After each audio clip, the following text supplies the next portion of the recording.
여러분, 지금 가계대출이 장난이 아닙니다. 대혼란이라고 이야기할 만큼 복잡해졌어요. 가계대출이 늘어나는 것도 큰 문제고요. 또 늘어나는 것을 잡겠다고 간치금융이 남발되는 것도 문제입니다. 자칫 잘못하면요, 이게 부채 함정에 빠져서 우리 경제에 큰 시한폭탄이 되지 않을까 사실 두렵습니다. 자, 여러분, 가계대출이 늘어나는 거 한번 보실래요? 진짜 장난 아니에요. 7월 말 현재 가계부채 추정치입니다. 1830조 원이 되지 않겠느냐 이렇게 예상을 하고 있어요. 물론 1830조는 사상 최대죠. 이게 가계의 순수 부채만 1830조인 거예요. 여기다가 개인사업자 부채까지 포함하면 지금 2100조를 넘어설 거다 하는 예상까지도 지금 나오고 있습니다. 그야말로 엄청 늘어난다는 거죠. 실제로 보면요, 문재인 정부 들어와서 가계부채가 완전 폭증이에요. 완전 폭증. 그만큼 말입니다. 돈을 빌릴 일이 많아졌다는 겁니다. 당장 말입니다. 2019년 4분기만 하더라도 1600조 3천억 원이었거든요. 그런데 지금 현재가 1830조까지 갔다 그러면 여러분, 이게 거의 한 7개월 만에 말입니다. 적어도 130조가 넘나요? 1830조가 가면 어마어마하게 늘어나는 거죠. 어마어마하게. 160조가량 늘어나는 건가요? 이게 1830조에서 1600조니까 이것만 하더라도 230조네요. 230조. 그러면 늘어나는 정도가 진짜 장난 아니죠. 왜 이렇게 늘어날까요? 왜 이렇게 늘어날까요는 말 안 해도 여러분도 알고 있고 저도 알고 있습니다. 이게 부동산 정책의 실패가 온 곳에, 경제 곳곳에 지금 영향을 미치고 그 영향이 굉장히 커진다는 거예요. 커진다는 거예요. 부동산 정책에서 실패하니까, 집값이 폭등하니까 에라이 모르겠다. 돈 빌려서 주식에서 투자해서 돈 벌어서 집 사야 되겠다. 그래서 비투가 늘은 거 아니겠어요? 여기에다가 지금 집 사지 못하면 이생망이다. 이번 생에는 망한다. 이런 생각에 너도 나도 패닉 바잉에 나선 결과입니다. 이것은요, 정부가 부동산 정책을 이념 위주의 정책을 펼치는 바람에 부동산 시장에 왜곡이 일어났고 그 왜곡은 실패로 이어진 거예요. 그래서 가계부채가 이렇게 늘어난 거거든요. 진짜 감당하지 못할 만큼 늘어난다 이렇게 이야기할 정도입니다. 여러분. 감당하지 못할 만큼이라는 게 바로 이런 지표에서 나타납니다. 가처분 소득 대비 가계부채 비율 추이입니다. OECD 평균이 126.2예요. OECD 평균이. OECD가 경제협력개발기구죠. 선진국 클럽이라고 이야기하는 곳입니다. 여기가 126.2예요. 대한민국 2020년 기준입니다. 2021년이 아닙니다. 200.7입니다. 200.7.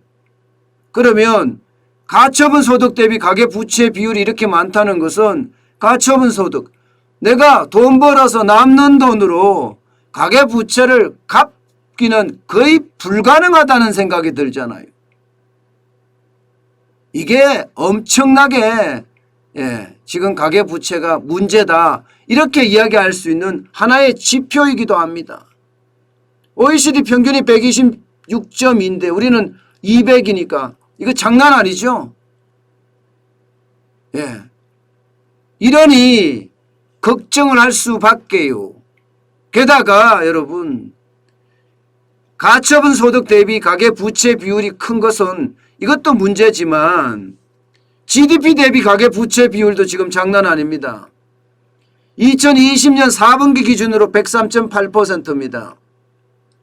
여기는 기본적으로 개인사업자의 부채가 포함이 되어 있습니다. 그런데 이게 7월 말까지 오게 되면요. 이 부채 지수가 아직까지 지금 안 밝혀졌거든요. 이게 나오면 알 텐데 그냥 우리가 예상하기에는요.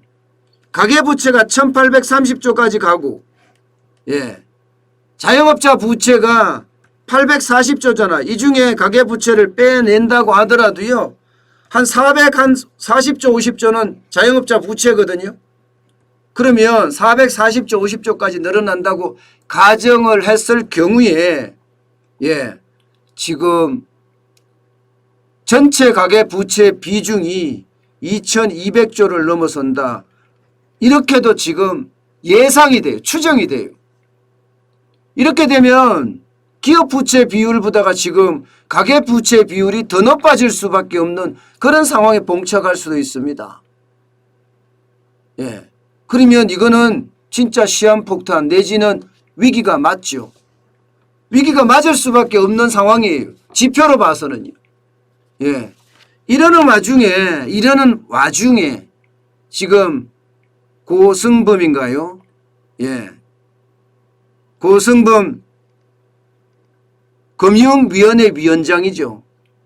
쉽게 말하면 금융정책의 총괄수장이에요. 이 총괄수장이 가계부채 위험하다 그러면서 금융당국도 가계부채를 5 내지 6%로 관리해라. 5% 이내가 좋겠지만 많아도 6% 이내로 관리해라. 이렇게까지 지침을 내리니까 농협이 극약 처방을 내놨잖아요. 극약 처방입니다. 완전히 이것은요. 아니 여러분 이게 제 표현이 맞을런지는 모르겠지만 두발 검사한다. 머리 검사한다고 하니까 이 빡빡 밀고 학교에 등교하는 학생 같습니다. 이것은 어쩌면 반항으로 보이기도 하잖아요. 물론 이게 딱 적절한 예라고는 할 수 없지만 말입니다. 지금 시중은행 중에 농협은행은 심각한 거예요. 가계부채 잔액 증가율이 농협은행은 7.3%입니다. 벌써 정부의 어떤 가이드라인을 넘겼어요. 그러니까 농협은행이 주택담보대출, 전세자금대출 11월 말까지 안 하겠다 하면서 그냥 직격탄을 날린 거죠. 직격탄을. 그러면서 말입니다. 지금 농협은 기존 대출에 대해서도 대출 한도를 줄이고요. 금리를 올리고 있습니다. 이게 엄청난 충격이 될 수가 있어요. 기존 한도를 줄이고 또 그만큼 금리를 올린다는 것은 대출자들에게 쉽게 말하면 우리 국민들에게 이중 타격을 줄 수 있는 거예요. 안 그래도 집값이 많이 올라서 돈을 빌려야 될 판인데 한도까지 줄이니까 다른 은행에서 빌려서 막아야 되잖아요. 게다가 이자 부담까지 올리니까 이자 금리까지 올리니까 아이고야 이거 큰일 났다 이렇게 되는 겁니다. 여기에서 문제가 되는 것은요. 이제 농협에서 못 빌리는 사람들 이제 다른 금융기관으로 갈 수밖에 없어요. 그러면 이 지표를 보세요. 하나은행만 하더라도 벌써 4.2%입니다. 조금만 더 빌려주면 여기도 넘어간다는 뜻이에요. 물론 신한이나 국민은 좀 여유가 있다고 하지만 이게 한쪽으로 몰리게 되면 어떻게 될까요? 이게 더 충격이 갈 수밖에 없습니다. 심지어 말입니다. 지금 금융당국은 제2금융권에게도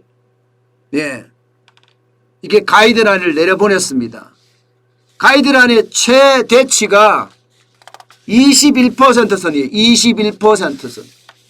21%를 넘기지 마라.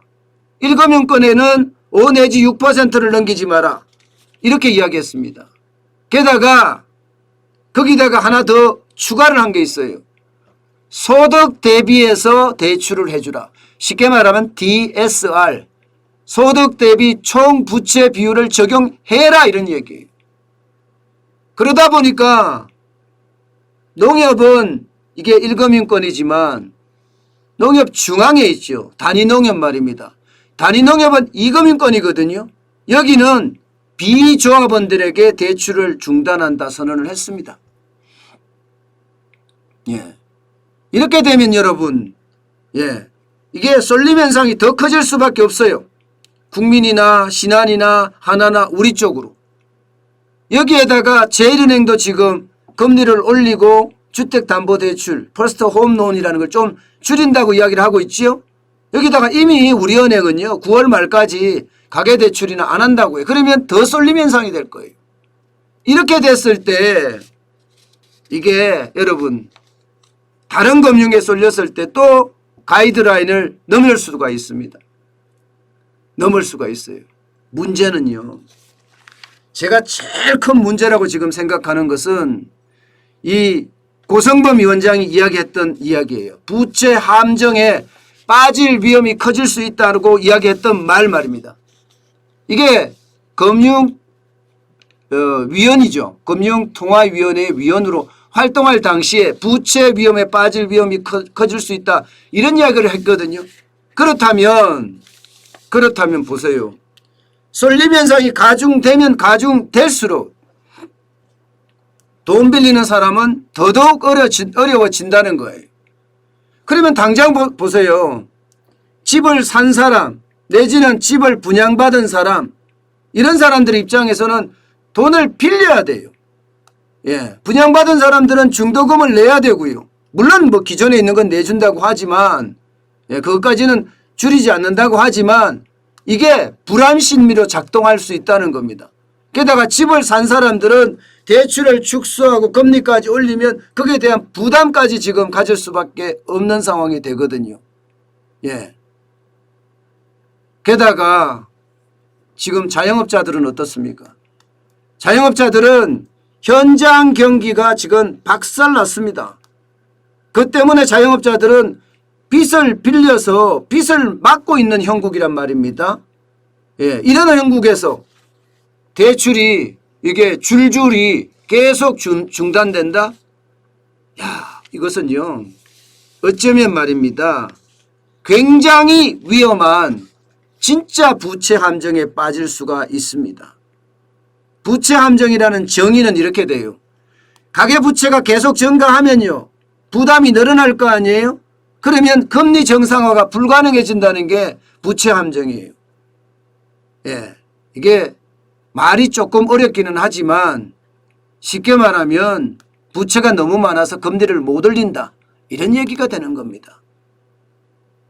결국 금리가 워낙 많아지니까 여기에 대한 부담이 커지고 부담이 커지는 것은 실물 경제에 영향을 미칠 수밖에 없거든요. 저는 그래서 지금 고성범 위원장이 이야기한 부채 함정 이게 시한폭탄이 될 가능성이 크다. 이렇게 보는 겁니다. 제가 갑자기 두발 검사한다고 하니까 빡빡 밀고 학교 등교하는 것처럼 이게 한마디 파장이 굉장히 큰 데다가 게다가 가처분 소득이나 GDP 대비 가계부채 비율이나 이런 게 너무 폭증한다. 이것은 우리 경제에 큰 위협이 될 수도 있다. 지금 금융위원장은 이렇게 생각하고 있는 것은 아닌지 의외로 더 큰 충격이 우리 곁에 와 있는 것은 아닌지 아무래도 우리보단 정보가 많을 거 아니에요. 그만큼 말입니다. 이 금융에 대한 위기 생각했던 것보다가 커질 수 있다는 그런 이야기가 계속 나오고 있어요. 저는요, 여러분, 이게 늘 준비하는 자세가 필요하다고 봅니다. 이게 저수지 뚝에 말입니다. 작은 구멍이 하나 나면 순차적으로 구멍이 자꾸 늘어나다가 결국에는 뚝이 뻥 하고 터지는 그런 상황을 맞을 수도 있거든요. 그런 측면에서 본다면 지금 농협은행의 어떤 전격적인 대출 중단은 아마 당분간 금융시장에 큰 영향을 미칠 겁니다. 이게 안정이 되기 전까지는 시간이 좀 걸릴 거예요. 그렇지 않고 진짜 위험하다면 다른 금융기관들도 아마 순차적으로 줄줄이 대출 중단을 할 거예요. 순차적으로 대출 중단을 한다는 것은 금융위기가 터졌다, 이렇게 이야기할 수가 있을 겁니다. 아직까지는 뭐 금융위기가 터졌다, 우리가 경험하지 못한 위기, 유례없는 위기가 터졌다, 이렇게까지는 이야기할 수가 없지만 그 조짐은 확실히 보인다. 그렇게 이야기할 수 있을 것 같습니다.